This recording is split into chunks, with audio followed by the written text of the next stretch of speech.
ತನಿಖೆನಲ್ಲಿ ಯಾಕೆಂದ್ರೆ ಇದು ಹಲವಾರು ಜನಗಳು ಸ್ಕ್ರೂಟ್ನಿ ಮಾಡಿರ್ತಕ್ಕಂಥದ್ದು ಇರ್ತದೆ. ಒಬ್ಬರೇ ಅವ್ರು ಏಕಾಏಕಿ ಮಾಡಿಬಿಟ್ಟು ಯಾರೋ ಹೆಡ್ ಕಾನ್ಸ್ಟೇಬಲ್ ಬರೆದ್ಬಿಟ್ರು ನಾನು ಸೈನ್ ಹಾಕ್ಬಿಟ್ಟೆ ಅಂತ ಪ್ರಶ್ನೆ ಇರೋದಿಲ್ಲ.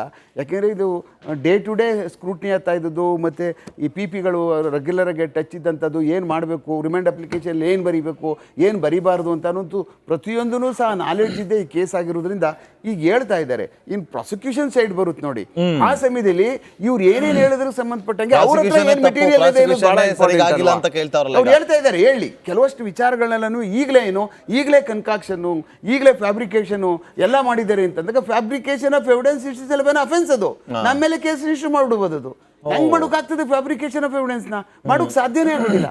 ಈಗ ನನ್ನ ಮೇಲೆಲ್ಲ ಸಿಬಿಐ ಅವ್ರು ನನ್ನ ಮೇಲೆ ತನಿಖೆ ಮಾಡಿದಾಗ ನಾನು ಅವರು ಸಿಂಪಲ್ ಕ್ವಶನ್ ಈಗ ಸ್ವಇಚ್ಛಾ ಹೇಳಿಕೆ ಸಂದರ್ಭದಲ್ಲಿ ನನಗೆ ವಿಚಾರ ಗೊತ್ತಾಯಿತು, ರೇಣುಕಾ ಸ್ವಾಮಿನ ಕರ್ಕೊಂಬಂದಿರೋದು ಒಬ್ಬರು ಬಂದು ಹೇಳಿದ್ರು, ಧನರಾಜ್ ಯಾರೋ ಬಂದು ಹೇಳ್ದ, ನಾನು ಹೋದೆ, ಪವಿತ್ರಗೌಡನ ಕರ್ಕೊಂಡು ಅಲ್ಲಿ ಹೋದೆ, ಒಂದೇ ಡೇಟ್ ಹೊಡೆದೆ, ಬದುಕಿದ್ದ ಆತ. ಆಮೇಲೆ ನಾನು ವಾಪಸ್ ಬಂದ್ಬಿಟ್ಟೆ, 4 ಅವರ್ ಆದಮೇಲೆ ನನಗೆ ವಿಚಾರ ಗೊತ್ತಾಯಿತು, ಅದಾದ್ಮೇಲೆ ಆತ ಸತ್ತೋಗಿದೆ ಅನ್ನೋ ವಿಚಾರ ಗೊತ್ತಾಯಿತು ಅಂತ ಬಂದಾಗ ಇದರಲ್ಲಿ ಅವರು ಆರೋಪ ಸ್ಥಾನದಲ್ಲಿ ಇರ್ತಾರ ಇರಲ್ವಾ? ಅದನ್ನು ವಾರಂಟಿ ಸ್ಟೇಟ್ಮೆಂಟಲ್ಲಿ ಬರೆದಿದ್ದಾರೆ. ಅದನ್ನು ಓದಿದಾಗಲೇ ವಾರಂಟಿ ಸ್ಟೇಟ್ಮೆಂಟ್ ಒಳಗಡೆ ಬಂದು ನಾನು ಕೂತ್ಕೊಂಡಾದ್ಮೇಲೆ ಬಂದು ಹೇಳಿದ್ರು ಅನ್ನುವಂಥದ್ದೆಲ್ಲ ಬರೆದಿರುವಂಥದ್ದು ನನಗೆ ನಾನು ತನಿಖೆ ಮಾಡ್ತಾ ಇದ್ದಾಗ ಇದನ್ನು ನೋಡಿದಾಗ ನನಗೆಲ್ಲೋ ಯಾಕೆ ಈ ಥರ ವಾರಂಟಿ ಸ್ಟೇಟ್ಮೆಂಟ್ಗಳು ಬರೀಕ್ಕೆ ಸಾಧ್ಯನಾ? ಇದು ಬರೆದ್ರೆ ಹೆಂಗಿದು ಓವರ್ಕಮ್ ಮಾಡ್ಕೊಳ್ಳೋದು ಸಾಧ್ಯ ಇದೆ ನೆಕ್ಸ್ಟು ಅನ್ನುವಂಥದ್ದು ನಮಗೆಲ್ಲ ಪ್ರಶ್ನೆ ಬಂತಿದ್ದು. ಇದು ಯಾಕೆ ಆಗುತ್ತೆ ಅಂತ ನೋಡಿ. ಇವಾಗ ಆಗಲೇ ಏನಾಗಿದೆ, ಇಂಥ ಇವರು ಅಡ್ವೊಕೇಟ್ ಅವ್ರ ಕೈಗೆ ಸಿಗಾಕೊಂಡಾಗ ಏನಾಗುತ್ತೆ, ಇದೆಲ್ಲ ದಾರ ಎಲ್ಲ ಬಿಸಾಕ್ಬಿಡ್ತಾರೆ ಇದ್ರದ್ದು. ಈಗಲೇ ಫ್ಯಾಬ್ರಿಕೇಶನ್ನು, ಈಗಲೇ ಕನ್ಕಾಕ್ಷನ್ ಪೂರ್ಣವಾಗಿ ಎಲ್ಲ next in what about trail ಕತೆ. ಈಗ ಆಯಿತು, ಈಗ ಇವ್ರು ಹೇಳ್ತಾ ಇದ್ದಾರೆ, ಹೇಳಿ ನಾಗೇಶ್ ಸಾಹೇಬರು ಮಾತಾಡ್ತಾ ಇದ್ದಾರೆ. ಬಟ್ ಪ್ರಾಸಿಕ್ಯೂಷನ್ ಸೈಡ್ ಆದಮೇಲೆ ನಮಗೆ ರಿಯಲ್ ಆಗಿರುವಂಥದ್ದು ಗೊತ್ತಾಗ್ತದೆ. ನಮಗೆ ಪ್ರಾಸಿಕ್ಯೂಷನ್ ಅವ್ರು ಏನು ಹೇಳಿದ್ರು, ಇದಕ್ಕೆ ಏನಾದರೂ ಸಮಗ್ರವಾದಂತಹ ಅದಕ್ಕೆ ಉತ್ತರ ಕೊಟ್ರ, ಆ ಆರ್ಗ್ಯುಮೆಂಟಲ್ಲಿ ಬರ್ತಾ ಇದೆಯಾ ಅದು?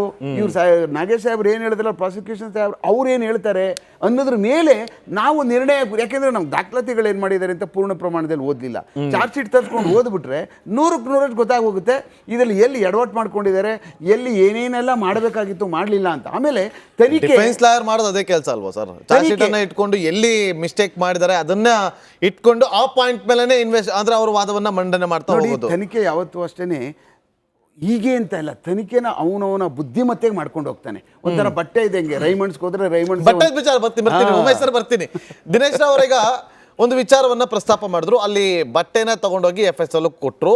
ಆದರೆ ಆ ಬಟ್ಟೆನ ಹಿಂದಿನ ದಿವಸ ಚೆನ್ನಾಗಿ ಸರ್ಫ್ ಹಾಕಿ ಒಗ್ದು ಒಣಗಿಸಿ ಆ ಒಣಗಿಸಿದಂಥ ಬಟ್ಟೆನ ತಗೊಂಡೋಗಿ ಕೊಟ್ಟರು. ಅದರಲ್ಲಿ ಏನು ಸಿಗುತ್ತೆ ಎವಿಡೆನ್ಸ್ ಅಂತೇಳಿ. ಆದರೆ ಅಲ್ಲಿ ನೋಡಿದ್ರೆ ರಕ್ತದ ಕಲೆ ಇತ್ತು ಬಟ್ಟೆ ಮೇಲೆ.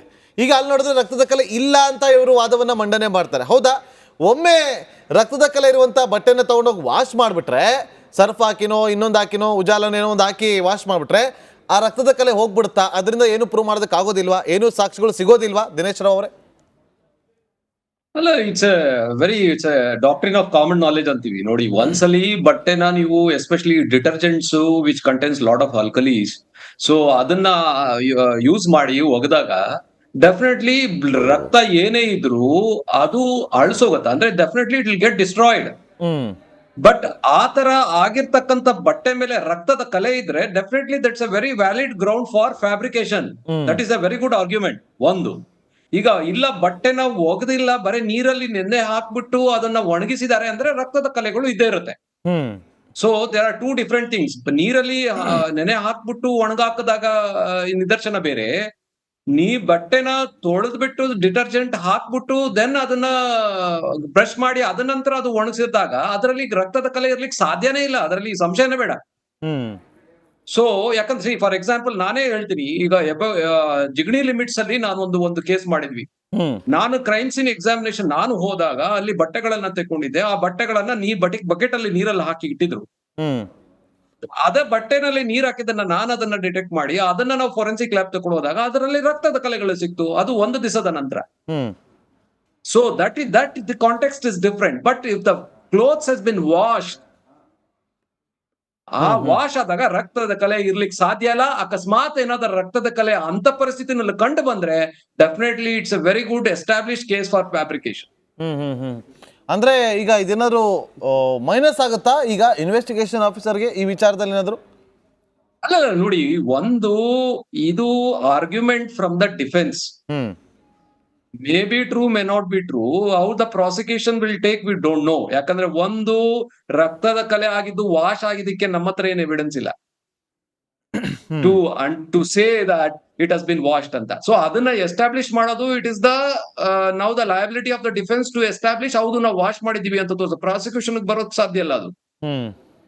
ಸೊ ಇವ್ರು ಎಸ್ಟಾಬ್ಲಿಷ್ ಮಾಡ್ಬೇಕು ಹೌದು ನಾವು ಹೋಗ್ದಿದೀವಿ ಅಂತ. ಅದಕ್ಕೆ ಏನ್ ಮಾಡಿದ್ದಾರೆ, then again they to do a further investigation. But ಒಂದಂತೂ ನಿಜ, ಬಟ್ಟೆ ಒಗ್ದಿರ್ತಕ್ಕಂತ, ಸೋಪ್ ಹಾಕಿ ಒಗ್ದಿರ್ತಕ್ಕಂಥ ಬಟ್ಟೆನಲ್ಲಿ ರಕ್ತದ ಕಲೆ ಇರ್ಲಿಕ್ಕೆ ಸಾಧ್ಯ ಇಲ್ಲ. ಅದೇನಾದ್ರೂ ಇದೆ ಅಂತ ಫಾರೆನ್ಸಿಕ್ ಲ್ಯಾಬ್ ಅಲ್ಲಿ ಬಂದಿದ್ರೆ definitely it appears to be staged or fabricated. Okay Dinesh ಅವರು, ಈಗ ಆ ಬಟ್ಟೆನ ಒಗ್ದಿದ್ದಾರೆ, ಒಣಗ್ಸಾಕಿದ್ದಾರೆ ಅಂತ ಹೇಳ್ತಿದ್ದಾರೆ. ಆದ್ರೆ ಆ ಬಟ್ಟೆನ ಸೀಸ್ ಮಾಡಕ್ ಹೋಗ್ತಾರಲ್ಲ, ಆ ಸೀಸ್ ಮಾಡುವಂತ ಸಂದರ್ಭದಲ್ಲಿ ಆ ಬಟ್ಟೆನ ಸೀಸ್ ಮಾಡ್ಬೇಕಾದ್ರೆ ಆ ಬಟ್ಟೆ ಯಾವುದು, ಬಟ್ಟೆ ಕಲರ್ ಏನು, ಅದನ್ನ ಒಗೆದು ವಾಶ್ ಮಾಡಿಟ್ಟಿದ್ರಾ, ಐರನ್ ಮಾಡಿಟ್ಟಿದ್ರಾ, ಅದೆಲ್ಲವೂ ಕೂಡ ದಾಖಲು ಮಾಡ್ಕೊಳ್ತಾರಲ್ವಾ. ಈಗ ನಿಮಗೆ ಫೋರೆನ್ಸಿಕ್ಗೆ ನಿಮಗೆ ಹ್ಯಾಂಡ್ ಓವರ್ ಮಾಡೋಕ್ಕೂ ಮುಂಚೆ ಇದೆಲ್ಲವೂ ಕೂಡ ಅದು ರೆಕಾರ್ಡಲ್ಲಿ ಸೇರ್ಕೊಳ್ತಲ್ವಾ, ಸೇರಿಸ್ಬೇಕಾ ಇಲ್ವಾ? ಇಲ್ಲ ನಾಗೇಂದ್ರ ಅವರೇ ನೋಡಿ, ಒಂದು let me tell the normal procedure ಹೇಳ್ಲಿಕ್ಕೆ ಇಷ್ಟಪಡ್ತೀನಿ. ಅದು it will be very self explanatory. ಏನಂದ್ರೆ, ಈಗ ಯಾವುದೇ ಪೊಲೀಸ್ ಅಧಿಕಾರಿ ಆಗ್ಲಿ ತನಿಖೆ ಸಂಬಂಧಪಟ್ಟ ಎವಿಡೆನ್ಸ್ ಸೀಸ್ ಮಾಡ್ಬೇಕು ಅಂದ್ರೆ ಅವರು ಆರೋಪಿಗಳ ಹೇಳಿಕೆ ಆಧಾರದಿಂದ ಹೋಗ್ಬಿಟ್ಟು ಆ ಜಾಗಕ್ಕೆ ಹೋಗಿ ಸೀಸ್ ಮಾಡೋದು ರಾಂಗ್ ಪ್ರೊಸೀಜರ್. ಆರೋಪಿ ಹೇಳಿಕೆ ದಾಖಲಿಸ್ಕೊಂಡು ಆರೋಪಿ ಜೊತೆ ಹೋಗ್ಬಿಟ್ಟು ಆರೋಪಿ ತೋರ್ಸತಕ್ಕಂತ ಎವಿಡೆನ್ಸ್ ಅನ್ನ ಸೀಸ್ ಮಾಡೋದು. ದಿನೇಶ್ ಅವರೀಗ ಸಿ ವಿ ನಾಗೇಶ್ವರ ಇದನ್ನೇ ಇಟ್ಕೊಂಡು ಅವರು ಮಾಡ್ತಾ ಇರುವಂತದ್ದು. ಬಟ್ಟೆ ಸೀಸ್ ಮಾಡಿದ್ರು, ಶೂ ಸೀಸ್ ಮಾಡಿದ್ರು. ಆದ್ರೆ ಆರೋಪಿ ಹೇಳ್ತಾರಲ್ಲ ಸ್ವ ಇಚ್ಛಾ ಹೇಳಿಕೆಯಲ್ಲಿ, ನಾನು ಇಂಥ ಬಟ್ಟೆ ಹಾಕಿದ್ದೆ, ನಾನು ಇಂಥ ಚಪ್ಲಿನೋ ಶೂನೋ ಧರಿಸಿದ್ದೆ, ಕ್ಯಾಪ್ ಹಾಕೊಂಡಿದ್ದೆ, ವಾಚ್ ಹಾಕೊಂಡಿದ್ದೆ ಅಂತೇಳಿ ಆತರನ್ನೇ ಕರ್ಕೊಂಡು ಹೋಗ್ಬಿಟ್ಟು ಯಾವ್ದಪ್ಪ ತೋರ್ಸು ಅಂತ ಹೇಳ್ಬೇಕು. ಹೌದು, ಸತ್ಯ, ಹಂಗೆ. ಬಟ್ ಇಲ್ಲಿ ಇದು ಮಾಡಿಲ್ಲ. That is the procedure. ಇದರಲ್ಲಿ ಏನೇ ವ್ಯತ್ಯಾಸ ಕಂಡು ಬಂದ್ರು it is again establish case of fabrication. But ಈಗ ಸಿ ವಿ ನಾಗೇಶ್ ಅವ್ರು ಹೇಳ್ತಿದ್ದಾರೆ ಎಲ್ಲ ಸತ್ಯ ಅಂತ ನಾವು ಒಪ್ಲಿಕ್ಕೆ ಆಗೋದಿಲ್ಲ. ಬಿಕಾಸ್ ಪ್ರಾಸಿಕ್ಯೂಷನ್ ವಾದ ಏನಿದೆ ಗೊತ್ತು, ಇವ್ರು ಹೇಳ್ತಾ ಇರೋದ್ರಲ್ಲಿ how he is able to establish that Darshan has not gone there ಅಂತ ಅದು ನಮ್ಗೆ ಗೊತ್ತಿದ್ದಿಲ್ಲ. ಬಟ್ ಒನ್ ಥಿಂಗ್, ಏನಾದ್ರೂ ಅದು ಸತ್ಯವಾದಲ್ಲಿ definitely that's a very good failure of investigating officer. ಮಾಡಲ್ವ ಉಮೇಶ್ ಸರ್ ಆ ಥರ?